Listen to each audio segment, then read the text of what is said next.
ದುರ್ಗೆಯ 9 forms ಅನ್ನ ನಾವು ಇವತ್ತಿಂದ ಸೆಲೆಬ್ರೇಟ್ ಮಾಡ್ತಾ ಇದೀವಿ. ಅಂಡ್ ಈ ನವ ಫಾರ್ಮ್ಸ್ ಅಂದ್ರೆ 9 ಫಾರ್ಮ್ಸ್ ಆಫ್ ದುರ್ಗೆನ ನೀವು ಡೀಪ್ ಆಗಿ ಅಬ್ಸರ್ವ್ ಮಾಡಿದ್ರೆ ನಿಮಗೆ ಅರ್ಥ ಆಗೋದು, ಅವಳು ಒಂದು ಸ್ಟೋರಿಯನ್ನ ಹೇಳ್ತಾ ಇದ್ದಾಳೆ. What is the story? ಏನ್ ಹೇಳಕ್ಕೆ ಟ್ರೈ ಮಾಡ್ತಾ ಇದ್ದೀನಿ ಅಂತ ಕನ್ಫ್ಯೂಸ್ ಆಗ್ತಾ ಇದ್ದೀರಾ? Don't be confused. And story ಬಗ್ಗೆ ಕ್ಯೂರಿಯಾಸಿಟಿ ಇದ್ರೆ ಪ್ರತಿದಿನ ನನ್ನ ನವರಾತ್ರಿ ಸೀರೀಸ್ ಅನ್ನ ಮಿಸ್ ಮಾಡದೆ ನೋಡಿ. And let's dive into day 1 Shailaja Putri, the very first relationship of a woman. ಏನು ಅಂತ ಯೋಚನೆ ಮಾಡ್ತಾ ಇದ್ದೀರಾ? Yes, being a daughter, the daughter of mountains ಅಂತಾನೆ ಕರಿತೀವಿ ಶೈಲಜಾ ಪುತ್ರಿಯನ್ನ. ಅಂಡ್ ಹೆಣ್ಣಿನ ಮೊದಲ ಸಂಬಂಧ, the very first relationship is being a daughter. ಒಂದು ಹೆಣ್ಣು ಮಗುವಿನ ಜನನ into a family is what she represents as Shailaja ಪುತ್ರಿ.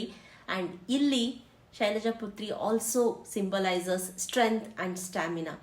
ನಾವು ಇವಾಗ ನೋಡೋದಾದ್ರೆ ನಮ್ಮ ಫ್ಯಾಮಿಲಿಗಳನ್ನ ಅಪ್ಹೋಲ್ಡ್ ಮಾಡ್ತಿರೋದು, ಕಮ್ಯುನಿಟೀಸ್ಗಳನ್ನ ಸಪೋರ್ಟ್ ಮಾಡ್ತಿರೋದು ಒಂದು ಹೆಣ್ಣು.